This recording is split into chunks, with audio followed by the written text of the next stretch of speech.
Welcome back to Optimal Play. I'm Brandon, I'm Steven. and we're keeping on rolling from smoothly from the Investigator starter decks of Arkham Horror, the card game, into the Innsmouth Conspiracy Deluxe Box, which brought us another 6 videos worth of content. I'm pretty stoked. Yeah, I was worried we were going to run out. Yeah. Oh man, remember the days when we only did this once a month? How did we get by? I don't know. We had to do other things. Go leave our houses. Oh yeah, I remember that vaguely. Vaguely. Now it's all just a fiery hellscape. So, excuse me. All right, we are continuing. Last time, maybe not a week ago, we talked about the Guardian cards, and we're back to just going in standard printed in the box order. So tonight it's Seekers. So without further ado, I'm going to dive us into the new Seeker Investigator in the Innsmouth box, who, fun fact, until I was organizing these cards for this video, I thought would be Kate Winthrop. I think it was Barkham Horror that put that idea in my head. But no, it's Amanda Sharp, the student. Sharp? Sharp Bay. No, it's Sharp. Yeah. Okay. She has 2s across the board for stats, so you know she's going to be interesting. She's Miskatonic and a scholar, and says, forced. At the start of the investigation phase, draw 1 card. Discard the card beneath Amanda Sharp. Choose a card from your hand and place it beneath her. As a reaction, at the start of a skill test you are performing, commit the card beneath Amanda Sharp if able. Do not discard it when the test ends. And then, as an Elder Sign effect, +0. For this test, you may double the number of skill icons on the card beneath Amanda Sharp. And she's 7 and 7. Yeah, she has, wow, well-rounded skill stats and health and sanity. So she's a Seeker, but is kind of set up to do whatever the heck she wants with this. Yeah, Kind of. although... What cards can she play? Seeker skill cards typically are intellect icons. True. And she can play Seeker cards level 0 through 5, neutral cards 0 through 5, and practiced skills level 0 through 3. So I assume that practice makes perfect, and a selection of practice skills are almost always going to go in her deck. Mm. What do you think she will do with them is the question. Yeah, so she's really good at using skills. And so is Vicious Blow also practiced? I feel like I've used that with Practice Makes Perfect. I think so, yeah. So she can actually kind of fight. Yeah, she can't play any weapons, is what would make it difficult for her to fight, right? Well, but she could still have a turn where she does 2 damage with every attack, right? Like, because yep, the skill card goes into every test that turn. So let's see. Thinking this through, most cards are going to give you 2 icons at best. So it's almost like if you build her deck so that there's a lot of double icons, then you're choosing 1 skill each round to have a 4, and she has 2 in the other skills. Does that kind of summarize it right? Yeah, which kind of makes it seem like her skills are still, like, her skill values are still a little bit low. So I think actually the real appeal is the other effect of the skill cards, like getting a tutor with Eureka 3 times a turn, or getting 2 clues with deduction 3 times a turn. Yeah, you're totally right. It's not just the icons that apply, it is the text of the skill card. That's clutch. And, man. Weird. Okay. She's also drawing twice as many cards per round, right? Because she draws 1 in the upkeep phase and 1 at the start of the investigation phase. But she has to use one of that. She's forced to put 1 under her. So it's like draw 2, choose 1 for that purpose and 1 for the other purpose, which carries some value. Mm-hmm. You're getting through your deck, you're finding the assets you need, whatever, just that much more easily with her. She also, it seems like she's either better in big multiplayer and or she really needs Pathfinder. Because if I get a good skill card, I want to use all 3 actions, like using that Eureka or that deduction. Yeah, you don't want to spend your action moving. Yeah. In multiplayer, there might be 6 clues on you when you get like deduction. But in smaller, like 1 or 2 player, you'll probably need Pathfinder to go to 2 different locations to get all those clues. Good point. And as of now, there's no taboo list yet, so Pathfinders is just a tempting 1 experience point. We'll see what happens in a few weeks.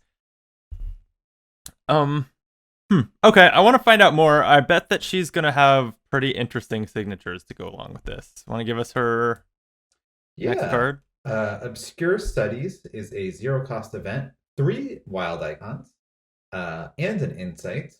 Amanda Sharp deck only, fast, play when you initiate a skill test, return the card beneath Amanda Sharp to your hand, and place Obscure Studies beneath her.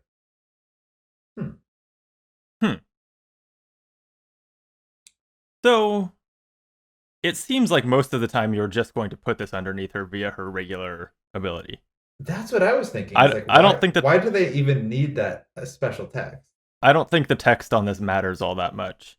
The one time that I think you would use it is if you just absolutely had to take multiple different kinds of tests in a turn. But even then, you could just throw this into a skill test. Oh, I guess this returns the card under her back to your hand, so that's an upside. Yeah, it also, I assume she's always going to play double Eureka, so if you find this with Eureka on your first test, lets you replace Eureka with this on the second and third. True. But like when I would most want to have this, or when I feel like I would most use this to swap out mid-turn, would be in the late game when a turn is really clutch. When time is short, or that boss really needs to be evaded or get a couple extra damage or whatever it is. And that's not when I'm putting Eureka under Amanda if I can avoid it, right? I'm putting more powerful cards for the late game in that time. I guess the other thing it lets you do is it lets you use another skill card 5 times. So let's say you really want 10 clues with deduction. You can use it as your first 2 actions, then replace it with this, and then use it 3 times. And then you have deduction again to put under her again. That's a good point. It lets you use the same skill card for nearly 2 full turns. And especially if you have like leveled up deduction, that means you get like 15 clues from it. Yeah. Potentially. You can actually even use this during a Mythos phase test to get back whatever you used the last round right before you would lose it at the start of the investigator phase. And then you could immediately use it again. Mm-hmm. Yeah, sure. It's interesting, but kind of living up to its name, Obscure Studies, it's tricky. It's not obvious how this is particularly useful. Well, other than worst case scenario, it's 3 wilds. 3 wild icons is great. Yeah, this is a card you're happy to put in any deck. And then she has Whispers from the Deep is her weakness. I guess it's no surprise that she has a skill weakness. This has a wild icon on it, ? And it's a curse. Yeah, here we go. This skills icon subtract from your skill value instead of adding to it. Forced, when choosing a card to place beneath Amanda Sharp, if Whispers from the Deep is in your hand, you must choose it. So this can be replaced with Obscure Studies. Maybe that's another reason it has that text. Yeah, you're right. Yeah, that's some context for Obscure Studies. You can hang on to it until your weakness shows up and just avoid your weakness. If you don't have Obscure Studies, this locks your skills in as at 1 for the round. Although I guess Obscure Studies returns the card. So if you use it to fix Whispers from the Deep, you have to choose Whispers from the Deep next turn. So it's not right. So you might find yourself doing that sometimes, but you're right. You're just delaying the inevitable. Yeah. Which she can't play. No one should play. Delay the inevitable, really. Joe, maybe. Okay, this actually seems pretty rough. I mean, so it doesn't most actions are a drain on your either actions, most of the time actions, sometimes resources, or they do damage or horror to you. This does none of that. It just is a drain on your skills for a turn. Yeah, but if it comes at the wrong time, it can be brutal. It turns her into Preston for a turn. Mm-hmm. 1s in all of her skills. But without an inheritance. Yeah. So I think it depends how many useful other things you have to do during your turn. Like, if, let's say, you only have 4 cards, you can spend 2 actions drawing cards and 1 action taking a resource or something. And maybe it's not a big deal at all. But let's say you already have a big hand, you already have plenty of resources. If what you were planning to do is to do skill tests, probably not doing a lot of those this turn. Yeah. It's interesting. I guess with Amanda, like presumably you're going to play some tomes or some other things where you want to spend actions doing other things. So I guess I feel like you're going to plan turns where like this is a turn where I'm taking a lot of skill tests, and then other times you tuck something that you don't care about under her, and this is a turn where I'm not taking skill tests. Right? So this just forces you to have a turn where you're not taking skill tests, but you probably are already doing that some rounds. Yeah, it would just be really unfortunate if this came up during, let's say one of the last 2 turns of the scenario or something, where it's like, oh yeah, I bet we can beat this scenario before the agenda runs out. Yeah, because I'm going to get 6 clues next turn. It's like, actually, I'm not. Yeah. Yeah. It reads not that bad, but I think that this can really hose entire scenarios if it comes up at the wrong time. Yeah, it might actually don't underestimate it. It might be one. Obviously, with Mr. Rook untabooed, it's pretty easy to just grab it on a turn when, it doesn't matter, Yeah, Rook. But this is a great example of when you want Mr. Rook to find your weakness early, get it out of the way. But like, assuming that they taboo Mr. Rook fairly soon, I do think you might actually want to grab it with Eureka if you see it and you don't have any super important skill tests to do next turn. Because it would be really, there's a lot of games I feel like where the Seeker, it's like the last turn is really about the Seeker grabbing a ton of clues, and it would be really unfortunate to get this then. That's interesting. I've never once searched for a card and chosen to draw the weakness when I didn't have an effect forcing me to. But you're right. I see your logic. Makes total sense. Get this out of the way at the end of a turn. Or not at the end of a turn. Yeah, it would take effect on your next turn. But let's say it's early in the game and we're still set up action. Like, I know I'm going to play a Dr. Milan next turn or something. Yep. So I don't need to do a lot of skill tests. Yeah. Okay. There's some more Seeker cards. Yeah, the next one is Cryptographic Cipher. It's a 3-cost asset. That's a mouthful. 1 book icon. It's an item and a tool. It's got 3 secrets. As a fast action, you can exhaust it and spend 1 secret to investigate. Your location gets +1 shroud for this investigation. Huh. And then as an action, exhaust Cryptographic Cipher and spend 1 secret. Investigate. Your location gets -2 shroud for this investigation. Oh, but okay. I barely even heard you reading the second line of text because I was still puzzling over the first one. It's fast to do that. Oh, yes, that's right. You can take a fast investigate. Yeah. A +1 shroud investigate, but not consuming an action, which for someone like Amanda, who is maybe getting a deduction on every single test, is huge. Getting to take a 4th quasi-action on your turn. The second one is just flashlight accepted exhaust, right? Yeah. And it's worse than flashlight, with the one caveat that this uses secrets, so there are other cards that will interact with recharging it and stuff. For that reason, and it's a tool for when that matters. But yeah, it's a worse flashlight unless you're really interested in that bonus investigate action with the trade-off of the +1 shroud, which actually, yeah, that seems good. A lot of the time, Seekers, I don't know about how reliable Amanda will be at getting her intellect up to 5+, but plenty of Seekers do. They start at 5, have a couple assets, they're at 7. They're not afraid of +1 shroud. Yeah, I guess one thing though is Seekers typically would play Magnifying Glass or Fingerprint Kit instead of Flashlight.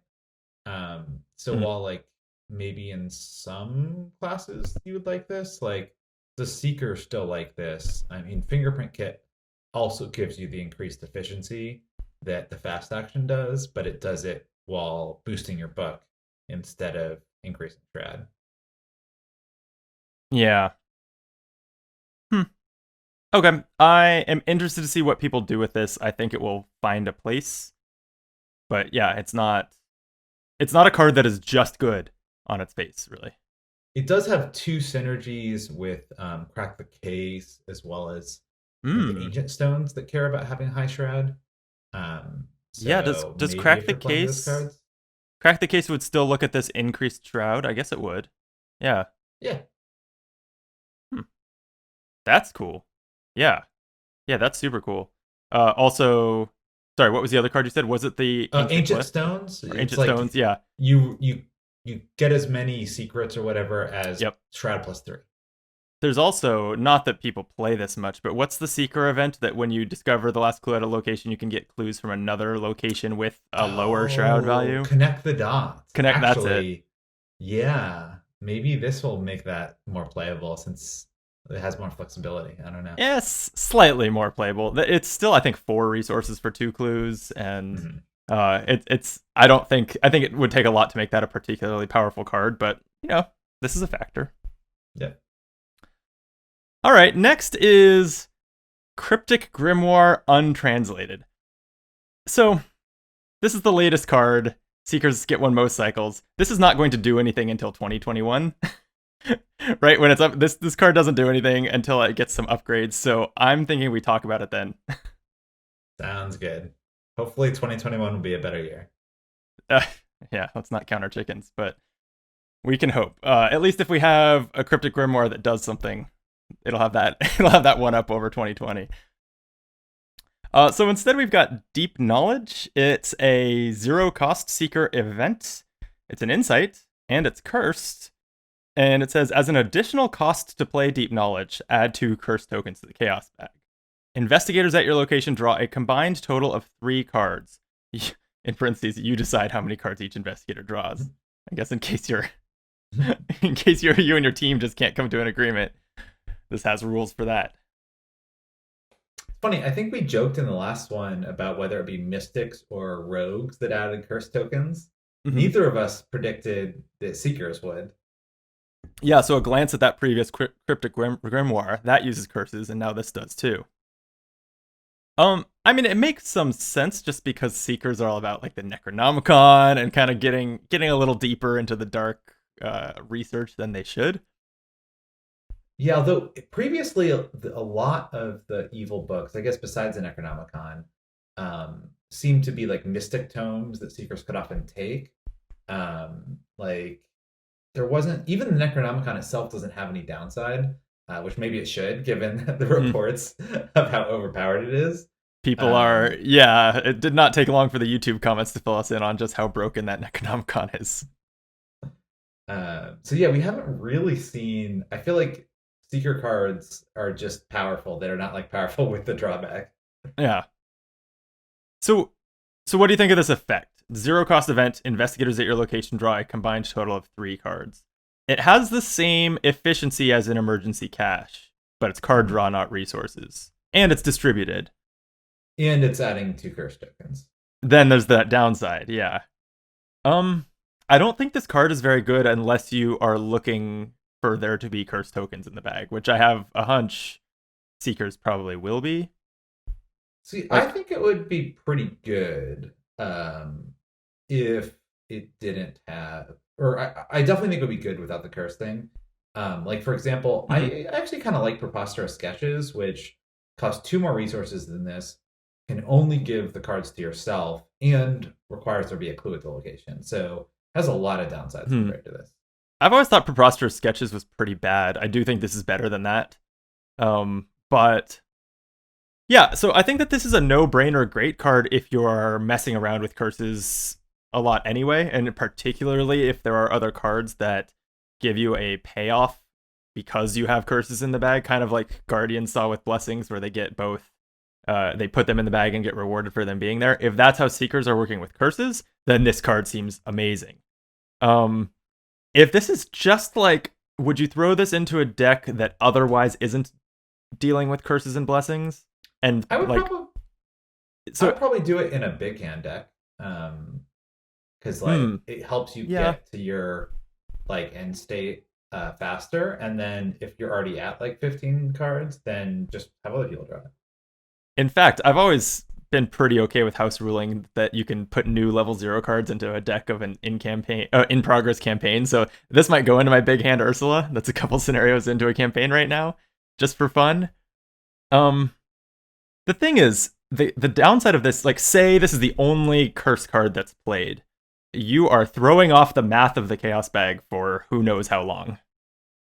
Right? That has costs. That means you're spending more money on talents, putting more icons in for those important tests, right? Like this. I think curses are not that bad. A lot of the time, you'll draw them and they'll pass the test, or they'll just take, or the game will end and you'll never draw them. But they do throw off that math about how high do I need to get on this skill test, and I think that's not to be disregarded. Yeah, I think we did talk about they're probably a little worse than blesses are good. Uh-huh. So. Agreed there, yeah. But, it'll probably be other people's problems, so play it. Just, yeah, play with other players. Like, if you play with at least 3 players, it's probably not going to be you who draws these curses, so... Perfect. Well, the next card is Plan of Action, such as having your friends draw curses. I like it. It is a skill card with a wild icon. Looks like it might have Amanda Sharp on the cover, although not with glasses. Maybe somewhat different. It is practiced, so she can double play it. And if this skill test is during or before the first action of this turn, Plan of Action gains will and agility. If the skill test is between the first and third actions of the turn, draw 1 card if it succeeds. And if it's during or after the third action of this turn, Plan of Action gains Fist and Book. Wow, kind of a brain bender. This asks you to plan out a turn that includes one of these first tests at the start and one of these last tests at the end, if you have put it under Amanda as her card that turn. Mm-hmm. The tough thing is that the willpower, because she can't play mystic cards. So, well, does the Mythos phase count as before the first action? Oh, it says of this turn. So I think no. I think none of this. Yeah. Since it's not a turn in the Mythos phase, I don't think that any of this text would apply if you use this in the Mythos. That seems right. You could evade something. So she'd only be 3. Yeah, I don't. The first one's probably the least valuable. Yeah, and that's probably what you would do is if you drew an enemy in the Mythos phase, try to evade it with your first action. This would give you +2 to your agility, so you'd be up at 4, and maybe you have something else from your hand you can throw in it and get a pretty good shot at it.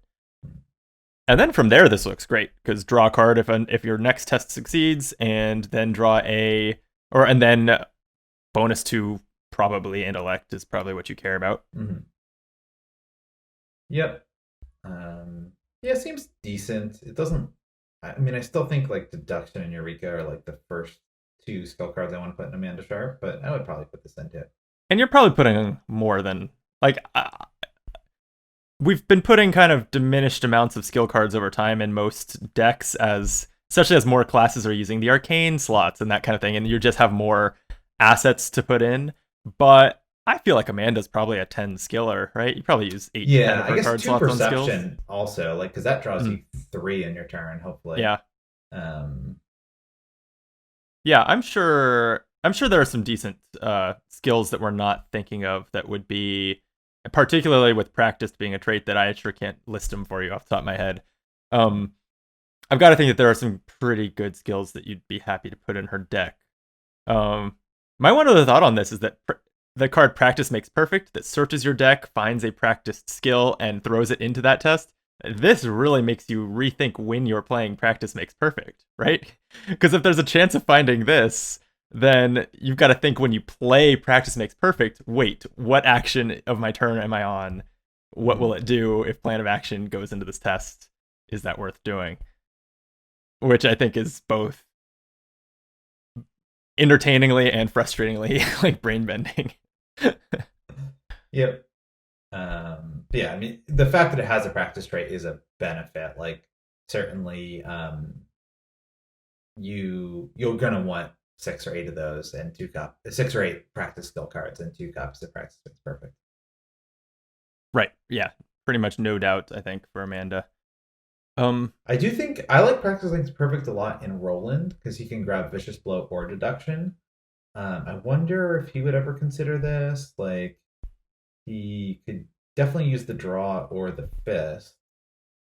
or the book, maybe.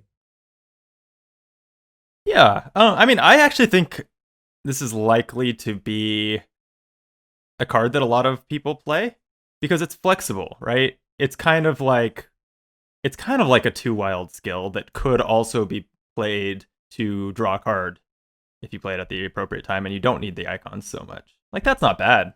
Yeah, though it's a bit more of a pain in the butt than Unexpected Courage, and a lot of investigators I don't play Unexpected Courage in anymore. True.